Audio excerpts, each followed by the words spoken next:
Back in high school, I used to scam people for 1K a week by pretending to be a girl in a game. I mean, back then, no one really does background check on your identity online, and there's little awareness of scamming. So I did pretty much set up a fake girls account using random, very convincing girls' image online and talk to them online. Play games with them every day. In the end, they gave me their account. I took all of their cash. What did I do with the money? I buy more in-game stuff. That's the saddest part, because if it were to happen now, I would invest it. I would save it for future. But back then, my brain wasn't that big, but big enough to scam some dumb people. But when I was, I think 15, so I went to pee, and inside the bathroom there was this guy, and he was like the person who was in charge of the bathroom lah. I was looking down, washing my hands, and I felt something on my butt. So like I freaked out a little bit. I looked up and I saw the reflection of that man in the mirror behind me. He just gave me that face. It was one of those bathrooms where the male and the female entrance is like you can see inside, I turned around, I wanted to walk away. As I was walking out, I saw my dad standing there. I think that he saw what happened, but even he was in a position where he felt awkward to talk about it.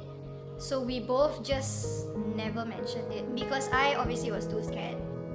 So I was hoping that my dad would have, done something on my behalf, called the guy out. It bothered me for a few years before I came to terms with the fact that happened, especially as someone who has been through stuff like that. They have to acknowledge that it happened to them.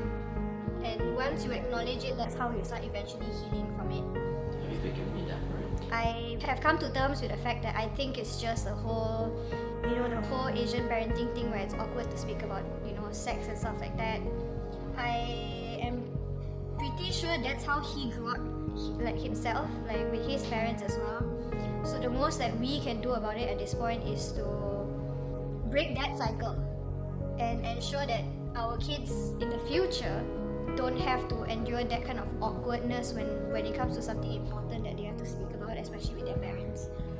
I think I lost a couple of good friends over stupid thing. I think the most stupidest thing you can lose friends over is money. It was all part of a dream team of investing and hustling for money. In the end, someone got the better half of the cake and people didn't like it. He was my best friend. I grew up with him. I knew his family, I knew his parents. So yeah, that hit hard the most. Just like any other relationship, trust, communication, not let stupid things like money get in the way of your judgment. There's a guy I liked back in uni. When I met him, he was just another guy in college. He was chill, he was funny.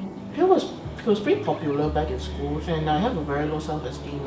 I actually don't even believe people like me as a friend, so I doubt he will like me as, genuine, a boyfriend-girlfriend thing. I would tell him, hey, I kinda like you since I got to know you better in college. Love yourself first before you can love others, because if you have self-doubt, it's hard for that person to be convinced that you like that person.